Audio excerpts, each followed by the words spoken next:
गुरुग्राम विवि के TRP staff ने पंकज डावर के नेतृत्व में डीसी को सौंपा ज्ञापन। टीआरपी ने अनेक मांगों को ज्ञापन में किया है शामिल। गुरुग्राम विश्वविद्यालय के शिक्षण संस्थान व्यक्तियों टीआरपी ने अपनी मांगों को लेकर कांग्रेस के वरिष्ठ नेता पंकज डावर के नेतृत्व में जिला उपायुक्त निशांत कुमार यादव को ज्ञापन सौंपा। इस दौरान Simran Punia, Pearl Chaudhary, doctor Rupsi, doctor Somvir, doctor Mani Taneja, doctor Chetan Jain, doctor Mamta, Garima, doctor Gurpreet, Shamim Khan, Satyavati Hooda आदि मौजूद रहे। ज्ञापन में कहा गया कि गुरुग्राम विश्वविद्यालय ने वर्ष 2018 में यूजीसी के दिशा निर्देशन के अनुसार हमें शिक्षण संसाधन व्यक्ति के रूप में नियुक्त किया था। वेतनमान में गैर पीएचडी धारकों के लिए 30,000 रूपए, पीएचडी धारकों के लिए 35,000 रूपए तक की उन्हें सीमित कर दिया गया। उनका कार्यभार यूजीसी के मापदंडों से अधिक है। फार्मेसी विभाग में उनके नाम फार्मेसी काउंसिल ऑफ इंडिया के पोर्टल पर स्थायी कर्मचारी के रूप में शामिल किए गए, जो कि गलत है। वर्ष 2019 के समान काम के लिए समान वेतन के सुप्रीम कोर्ट के फैसले के बावजूद उन्हें सहायक प्रोफेसर के समान मुआवजा, चिकित्सा या मातृत्व अवकाश भी नहीं दिया जा रहा। यदि कोई भी अवकाश लेते हैं तो वेतन काट दिया जाता है। ज्ञापन में ये भी कहा गया कि दिसंबर 2021 में पदभार संभालने वाले गुरुग्राम विवि के कुलपति प्रोफेसर दिनेश कुमार से कई बार अनुरोध किया, फिर भी कोई भी कार्रवाई नहीं हुई। नए संविदात्मक कर्मचारियों को नियुक्त किया गया, जो सुप्रीम कोर्ट के फैसले के खिलाफ है। नए कर्मचारियों को 57,700 रूपए अन्य कोई लाभ मिलते हैं, जबकि उनका शोषण व उत्पीड़न किया गया है। अतिरिक्त संविदात्मक कर्मचारियों को नियुक्त किया जा रहा है, जबकि हमारा कार्यभार रोका गया। अन्य विश्वविद्यालयों में इसी तरीके के मामलों को उच्च न्यायालय द्वारा कर्मचारियों के पक्ष में फैसला दिलाया गया, फिर भी मांगों को लटकाया जा रहा है। शिक्षण संस्थानों ने शिक्षकों की हक दी सरकार। पंकज डावर। कांग्रेस के वरिष्ठ नेता पंकज डावर ने कहा कि अपनी पूरी क्षमता से जो शिक्षक देश का भविष्य बनाने का काम कर रहे हैं, उनके हकों पर सरकार का कुछ ऐसे कुठाराघात नहीं करना चाहिए। महिलाओं को बेहतर माहौल व हक देने की बात करने वाली सरकार को इस विषय पर बिना देरी करे उनके हक देने चाहिए। मजबूरी में आज स्टाफ को अपनी मांगें उठानी पड़ी हैं। टीआरपी का नाम बदलकर सहायक प्रोफेसर में बदले। उन्होंने उपायुक्त समक्ष मांग रखी कि उनके पदनाम टीआरपी को शिक्षण संस्थान व्यक्ति से सहायक प्रोफेसर संविदात्मक में बदले। वर्तमान कार्यभार सहायक प्रोफेसर के समान और वेतन भी समान ही मिलना चाहिए। साथ ही चिकित्सा व मातृत्व लाभ भी दिया जाना चाहिए। सेमेस्टर बैरिक परीक्षाओं में छुट्टियों के कारण हुए अंतराल के दौरान वेतन सुनिश्चित किया जाना चाहिए। उन्होंने नियुक्ति पत्र में दिए जाने चाहिए और पूर्व अनुभव की मान्यता दी जाए। सभी शिक्षण संसाधन व्यक्तियों के लिए नौकरी सुनिश्चित करें। उन्हें आश्वासन दिया जाए कि उनके पद सुरक्षित हैं। देखिए, सरकार जिस तरीके से कहती है कि बेटी पढ़ाओ और बेटी बचाओ, क्या ऐसे बेटियां पढ़ेगी?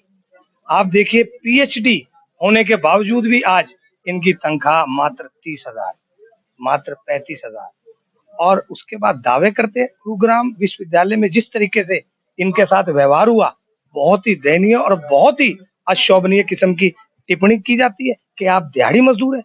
क्या ऐसे कोई और पीएचडी करके क्या दोबारा से बच्चों को पढ़ाएगा? जिस तरीके से व्यवहार किया जा रहा है, सरासर गलत।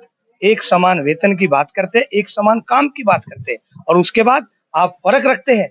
इस तरीके से बर्दाश्त बिल्कुल नहीं किया जाएगा। इनकी जितनी मांगे हैं सभी जायज है, और एक महिला होने के नाते आप देखिए, कोई भी महिला है, उनको मैटरनिटी लीव का एक हक बनता है।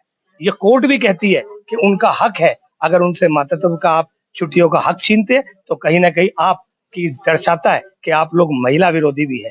तो इनकी जितनी भी मांगे हैं सभी बिल्कुल पहली कलम से मैं कहता हूँ, इनको मैं विश्वास दिलाता हूँ। पहले तो हम आज डीसी साहब को ज्ञापन देंगे और उनसे अनुरोध करेंगे कि इनकी बात को माननीय मुख्यमंत्री जी तक पहुंचाया जाए और इनकी सभी मांगे मानी जाए। और मैं इनको आश्वस्त करता हूं कि कांग्रेस पार्टी कंधे से कंधा मिलाकर इनके साथ है। जी देखिए, आपने जो भारतीय जनता पार्टी जो नारा देती है बेटी बचाओ बेटी पढ़ाओ, और गुरुग्राम में जिस तरह उन्होंने गुड़गांव का नाम बदल के गुरु द्रोणाचार्य के नाम पे गुरुग्राम कर दिया, तो वहां पे महिलाओं की और खास करके महिलाओं गुरुओं की क्या हालत है, महिलाओं टीचरों की क्या दशा है, वो आज आपको देखने को मिलती है। इन टीचरों से 80 घंटे हफ्ते में काम कराया जाता है, और जब वेतन की बात आती है तो कुछ टीचरों को तो मात्र 2,000 या 3,000 रुपए वेतन दिया जाता है। और यहाँ तक कि ना इन्हें मैटरनिटी बेनिफिट्स दिए जाते हैं, ना इनके छुट्टियों के पैसे दिए जाते हैं। तो मेरा सरकार से ये निवेदन है कि जिस तरह से हर भर्ती में वो कॉन्ट्रैक्चुअल भर्ती कर रही है, इन टीचरों को ऐसी भर्ती ना की जाए। इनको इनकी जो भी सुविधाएं हैं वो दिया जाए, इनको इनका हक दिया जाए, और आप देखिए कि सरकार की मंशा क्या है, ये महिला विरोधी सरकार है। तो आप देश की महिलाओं को क्या चाहते हैं कि वो आगे ना बढ़े। तो मेरा इनसे यही आश्वासन है कि मैं और मेरी पार्टी कांग्रेस पार्टी इनके साथ है, और जो भी इनकी मांगे हैं, एक तो हम आदरणीय मुख्यमंत्री जी से निवेदन कर रहे हैं कि इनकी तरफ ध्यान दें, और अगर ये पूरी नहीं होती है तो हमारी सरकार पहली कलम से इनकी मांगों को पूरा करेगी। इसका मुद्दा ये है कि 2018 में गुरुग्राम यूनिवर्सिटी एस्टैब्लिश हुई थी। तब से हम सब यहाँ पे टीचिंग रिसोर्स पर्सन का काम कर रहे थे। हम सबको यहाँ पे बिल्कुल असिस्टेंट प्रोफेसर वाला वर्कलोड दिया गया, यहाँ तक कि उससे भी ज्यादा दिया गया, और हमने पूरा निष्ठा पूर्वक सारा काम किया। लेकिन समान कार्य समान वेतन वाला अधिकार हमको नहीं मिला, और जब हमने ये अधिकार मांगा तो हमको मना कर दिया गया देने से।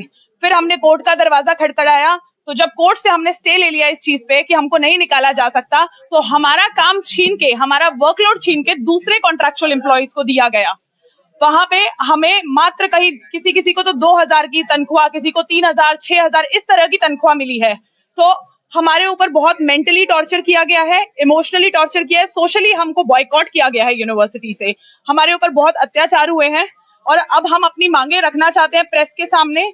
हम चाहते हैं कि हमारे जो डेजिग्नेशन है उसको ठीक किया जाए, हमें टीचिंग रिसोर्स पर्सन से असिस्टेंट प्रोफेसर की डेजिग्नेशन दी जाए। हमारा अपॉइंटमेंट लेटर, हम जब अपॉइंट हुए थे, हम सबको हमारा अपॉइंटमेंट लेटर मिलना चाहिए। हमारा जो एक्सपीरियंस है इतने सालों का 2018 से, वो एक्सपीरियंस हमको मिलना चाहिए। हमारा काम, हमारा वर्कलोड हमको वापस मिलना चाहिए, और उसी हिसाब से हमारी बेसिक पे सैलरी मिलनी चाहिए हम सबको। हमारी जॉब सिक्योरिटी होनी चाहिए, प्लस हमें मेडिकल मैटरनिटी बेनिफिट्स मिलने चाहिए। और यहाँ तक कि हम लोगों को, जब हम यहाँ पे as a teaching resource person काम करते थे, हमें अगर ब्रेक हो जाती थी तो हमें सैलरी नहीं दी जाती थी। अगर ब्रेक है, सेमेस्टर ब्रेक है, एग्जामिनेशन ब्रेक है, छुट्टियां हैं, तो हमको सैलरी नहीं दी जाती है। हमको वो सैलरी मिलनी चाहिए। इनफैक्ट पहले तो एक ऐसा हाल था कि अगर हमने बाई चांस मेडिकल इमरजेंसी में छुट्टी ले ली, तो वो जो कैपिंग अमाउंट, जो ये चिल्लड़ हमको बांटते थे, उसमें से भी हमारे पैसे काट लिए जाते थे। तो यही हमारी मांगे हैं। मैं आप सबसे रिक्वेस्ट करती हूँ कि आप हमारी इन मांगों को सुने, और मैं सरकार से निवेदन करती हूँ कि हमारी इन मांगों को पूरा किया जाए। हुई है सर, हमने मैनेजमेंट से बात की गई है, बहुत ही काफी सारे डिपार्टमेंट में, एक दो डिपार्टमेंट में जब ये सब बातें चली हैं, तो डीन्स ने बहुत गलत तरह की टिप्पणियां की हैं कि ये तो दिहाड़ी मजदूर की तरह आते हैं, काम करते हैं, तुम्हारी वैल्यू क्या है, ये तो फ्रस्ट्रेटेड औरतें हैं, ये क्यों मुंह उठा के आ जाती है, इनकी तो मैं शक्ल नहीं देखना चाहता। इस तरह के कमेंट्स तक पास हुए हैं हम पर। हमें बिल्कुल सोशली बॉयकॉट किया गया है सर। डीसी से मुलाकात की है, क्या कुछ आश्वासन दिया गया? अभी हम डीसी सर के पास मेमोरेंडम, हमारा ज्ञापन लेके जा रहे हैं, तो देखते हैं डीसी सर का क्या से होगा इस चीज में। अपॉइंटमेंट हुई है तो हमारी अपॉइंटमेंट जो है बिल्कुल जायज है। जैसे एक असिस्टेंट प्रोफेसर की अपॉइंटमेंट होती है, वैसे ही हमारी अपॉइंटमेंट हुई थी, और हमारे पास हर चीज का प्रूफ है।